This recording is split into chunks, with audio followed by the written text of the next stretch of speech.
Greetings once again, and may we continue with Revelation 17. I want to bring out the clarity of this particular chapter, and hopefully, through the Holy Spirit, I'll be able to do so.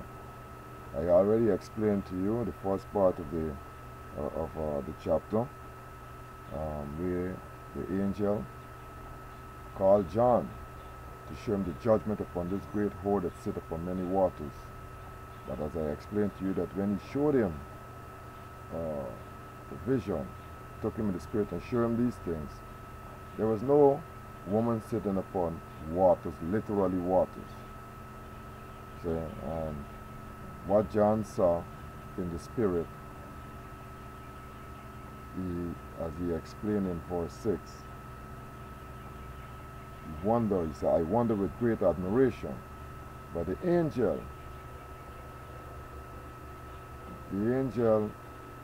explained to him in verse 7, ask him first why did he marvel, and then he explained that he will show him about the mystery of this woman that ride upon this beast, and about the 7 heads and the 10 horns. So the angel is who's going to break it down to him. So verse 8, he said, the beast which thou sawest was and is not, and shall ascend out of the bottomless pit and go into perdition. And they that dwell in the earth shall wonder, whose name are not written in the book of life from the foundation of the world, when they behold the beast that was and is not and yet is. We know of the Roman Empire that took a lot of hits, but we say that it fell and rose and fell and rose. But there is one notable historic event that took place with that beast kingdom. In 1798, Napoleon Bonaparte of France sent his general named Bartier to arrest the Pope. Prior to that, the Pope had made a move to crown Napoleon as, king of the Holy Roman Empire. But Napoleon had something else in mind. He took the crown from the Pope's hand and crowned himself. Now he's sending his general to go and arrest the Pope and put him in handcuffs. And he died in exile 5 years later. So they said this beast will, that was and is not, and shall ascend out of the bottomless pit and go into perdition. Brothers are saying, and I see that it is defined so that perdition, they so define perdition as being hell, hell, Hades and all of that. But here, perdition is like operating from behind the scenes. You're going, slipping away from all views, but still having the your power to exercise. And this is exactly what happened with the Pope.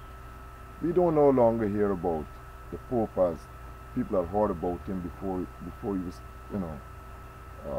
dethroned by Napoleon. We don't hear about him like that, but he's there. See, in 1929, he was brought back by Benito Mussolini and his general Gaspari, and was given all his authority and sovereign rights, his state, and his money. So the Pope is back, but we don't hear about the Pope like in the times when the Pope was the decider of one's fate, openly so. You don't hear about him like that. So he's in perdition. Now, they said, they that dwell on the earth shall wonder, whose name are not written in the book of life from the foundation of the world, when they behold the beast that was and is not and yet is. Of course, those who long for the Pope, they are the ones because their names are not written in the book of life.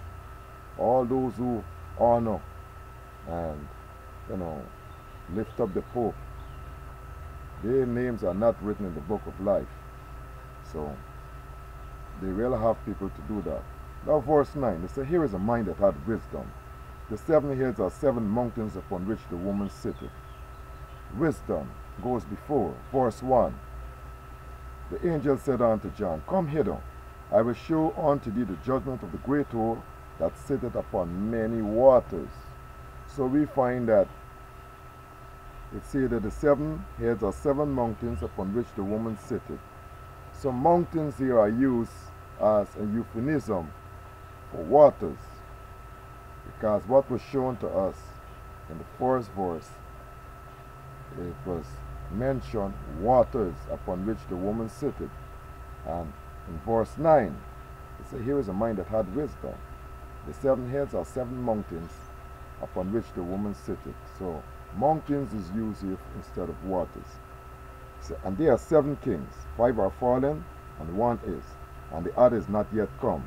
And when he cometh, he must continue a short space. Here is where we can identify that the one that came after was Napoleon to make the 7. See? To make that 7. It says 5 are fallen and 1 is.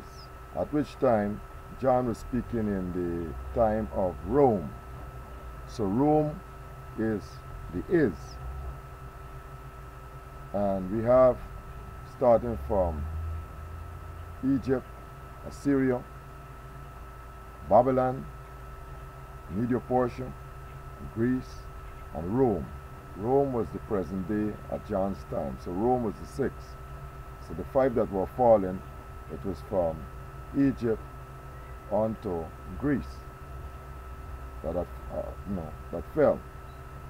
But they said there was one to come, and when he come, he must continue for a short time. And it is clear that when Napoleon, who took it another angle away from this Holy Roman religious empire into another angle, introducing the age of reasoning, okay? When he took it that way, it didn't last too long, because Napoleon was cut down, I think, in 1815, between 1815 and 1817, right? Napoleon, he was out. And then we saw the manifestation of a return of the Pope. In 1929, it says that Benito Mussolini and his general Gaspari, they are the ones who brought the Pope back, give him back his authority, his sovereign state, and all his money. So the Pope is back.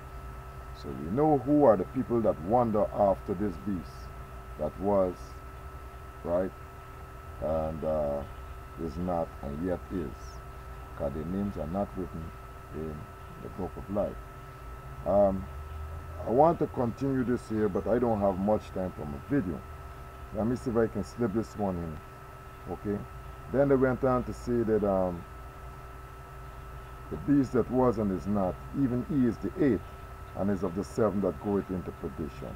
So we know that Rome is that beast. See? Because Rome was of the 7.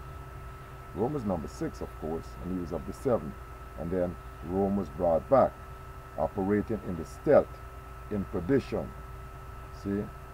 From behind the scenes, Rome is operating, because the beast receives its power from the dragon, and the dragon is doing its work through that organization. Let me continue this video. I don't want to run it too long.